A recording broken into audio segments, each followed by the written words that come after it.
പ്രിയപ്പെട്ടവരെ എല്ലാവർക്കും നമസ്കാരം. ഞാൻ തോട്ടത്തിക്കടയൊക്കെ ഒന്ന് കറങ്ങി, അപ്പോൾ ഒരു ഇടിഞ്ചക്ക കിട്ടി. ഇന്ന് ഇടിഞ്ചക്ക തോരൻ ഒന്ന് ഉണ്ടാക്കണം. പക്ഷേ നമ്മുടെ വീഡിയോ ഇതൊന്നുമല്ല, വീഡിയോ വേറെ. നമുക്ക് അതിലേക്ക് പോവാം. വരൂ.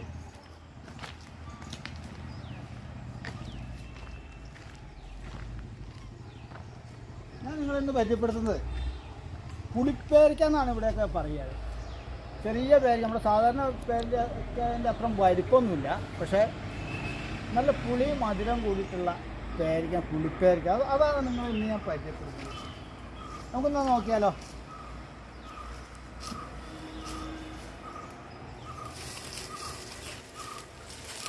ഇതാണ് പുളിപ്പേരിക്ക എന്ന് പറയുന്നത്.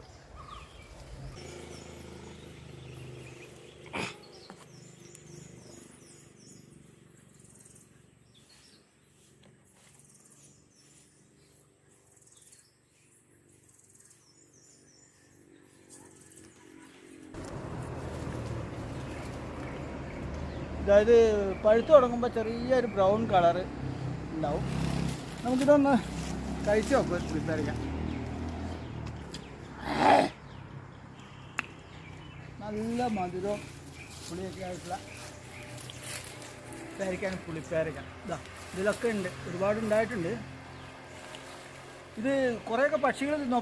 പക്ഷികൾക്ക് ഭയങ്കര ഇഷ്ടമായി, നല്ലൊരു ടേസ്റ്റ് പുളിയൊക്കെ ഉള്ളതുകൊണ്ട്. അപ്പോൾ നമ്മൾ ഞാൻ ഇടയ്ക്ക് പറിച്ച് തിന്നും, പക്ഷിക്കും കൊടുക്കും. അങ്ങനെ ഇടയ്ക്ക് പക്ഷിയും ഞാനൊക്കെ ആയിട്ട് തിന്നുകൊണ്ട് ഇരിക്കുന്നൊരു പുളിപ്പേരിക്കയാണ് നിങ്ങൾ പരിപാടി. നല്ല രസം. പക്ഷേ ഇതിനെയൊക്കെ കവർ ചെയ്യാനാണ് നമ്മുടെ നാടൻ പേരയ്ക്കാന്ന് പറഞ്ഞാൽ. നമുക്ക് അതൊന്ന് കാണാം.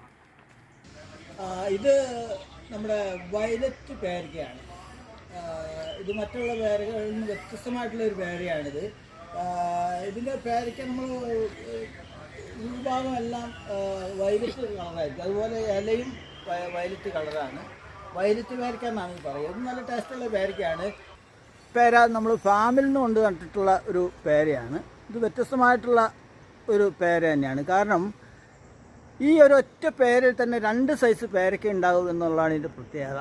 കാരണം ചില പേരയ്ക്കകൾ ഉള്ളു ചുവപ്പായിരിക്കും, ചിലത് പച്ച കളർ, സാധാരണ നമ്മുടെ പേരയ്ക്കയുടെ കളറായിരിക്കും. അങ്ങനെയുള്ളൊരു വ്യത്യസ്തമായിട്ടുള്ളൊരു പേരയ്ക്കയാണ് ഇത്.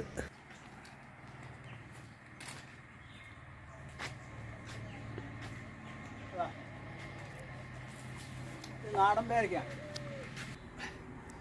നാടൻ പേരയ്ക്ക.